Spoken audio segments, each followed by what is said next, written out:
নৈহাটির কুলিয়াগড়ে cafe কাম রেস্তোরাঁয় অগ্নিকাণ্ডে ক্ষতিগ্রস্ত পার্শ্ববর্তী একাধিক বাড়ি।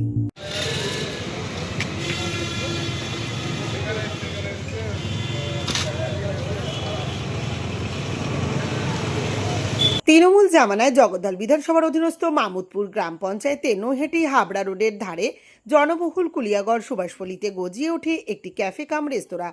সোমবার ভোররাতে ভয়াবহ অগ্নিকাণ্ডে রেস্তোরাঁ সম্পূর্ণ ভস্মীভূত হয়ে গিয়েছে। অগ্নিকাণ্ডে ক্ষতিগ্রস্ত হয়েছে রেস্তোরাঁ সংলগ্ন একাধিক বাড়ি। স্থানীয়দের অভিযোগ, জনৈক দেববিশ্বাস জনবহুল এলাকায় অবৈধ উপায়ে ক্যাফে কাম রেস্তোরাঁটি গড়ে তোলেন। রেস্তোরাঁ বন্ধের দাবিতে তারা স্থানীয় পঞ্চায়েতে স্মারকলিপি জমা দিয়েছিলেন, কিন্তু পঞ্চায়েত কর্তৃপক্ষ কোনো পদক্ষেপ নেয়নি। স্থানীয় বাসিন্দা প্রিয়াঙ্কা পাল জানান, ভোর রাতের দিকে ওই ক্যাফে কাম রেস্তোরাঁয় আগুন লাগে। সেই আগুনে পাশের একাধিক বাড়ি ক্ষতিগ্রস্ত হয়েছে। ক্যাফে চিরতরে বন্ধের দাবিতে সরব হয়েছেন এলাকাবাসী। প্রায় 1:15 দমকল এসেছিল। হ্যাঁ, 2টো দমকল এসেছিল।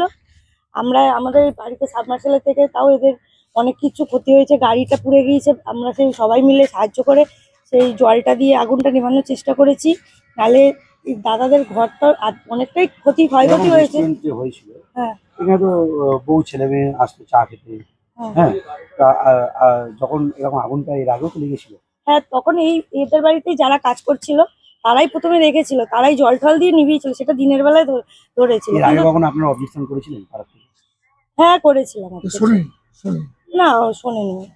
এতটাই আগুনের তীব্রতা ছিল যে ওই মানে গাছ দেখুন, গাছগুলো সব পুড়ে গিয়েছে। এই যে সামনে দেখেন গাছগুলো পুড়ে গেছে। আমরা বাচ্চা নিয়ে ভয় পাচ্ছি, কি করব সবাই ছোটাছুটি করছি। তখন কি করব চাইছেন? এখন চাইছি যাতে এরকম ভবিষ্যতে না হয়। আমরাও তো থাকি সবাই বাচ্চা কাচ্চা নিয়ে, আমাদেরও তো একটা ভয়টা আছে জীবনের। আমরা চাই যাতে এটা ভবিষ্যতে কি দেববিশ্বাস। উনি কালকে একটুখানি রেখেছিলাম, তারপরে আর আমি দেখিনি। আমরা প্রায় 4:30 অব্দি ছিলাম এখানে। না, আমি সেটা বলতে পারবো না। পুলিশ এসেছিল কিন্তু আমরা দেখতে পাইনি।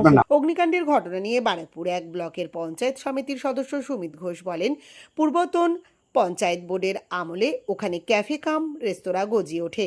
লোকালয়ে গজিয়ে ওঠা রেস্তোরাঁ নিয়ে পাড়ার লোকজন আপত্তি করেছিলেন। তৎকালীন সময়ে তারা পঞ্চায়েতে স্মারকলিপি জমা দিয়েছিলেন।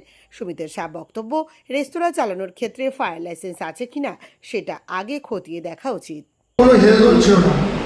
ওই তো বললাম তো, হয়তো টেবিলের তলা দিয়ে বা রাতের অন্ধকারে কোনো সেটিংয়ের মাধ্যমে এগুলো চালিয়েছে। এর আগের ভোটেই হয়েছিল, এরকম একটা অভিযোগ জমা পড়েছিল।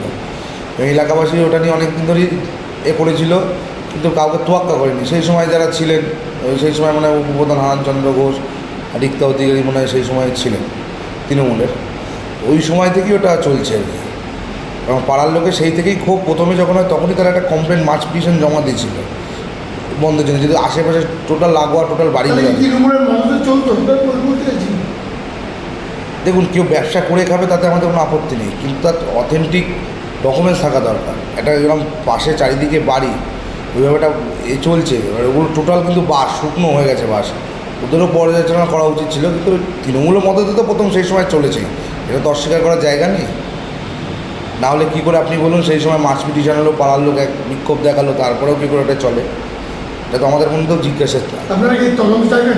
অবশ্যই তদন্ত হবে, দোষী শাস্তি পাবে। ওদের আগে দেখা উচিত ওদের সঠিক জিনিসপত্র, কাগজপত্র, লাইসেন্স টাইসেন্স আছে কি ফায়ারের, ফুডের। এত বড় দুর্ঘটনা কয়েক ঘন্টা অতিক্রান্ত হয়ে যাওয়ার পরও দেববিশ্বাসকে আটক করা হলো না পুলিশের পক্ষ থেকে, কেন? এটা প্রশাসন বলতে হবে, এটা তো আমাদের দায়িত্ব নয়। প্রশাসন যাদের যা আইন কানুন আছে সেইভাবে ডাকবে, জিজ্ঞাসাবাদ আছে, করার পরে তারা যদি বোঝে সমস্ত দেখে খতিয়ে দেখে, তাহলে এ হবে। আর অবশ্যই কাউকে তো কমপ্লেন করা উচিত। আমি যা খবর পেয়েছি এখনও মনে কোনো কমপ্লেন হয়নি। কমপ্লেন হলে নিশ্চয়ই আশা করি প্রশাসনের মতো দেখবে।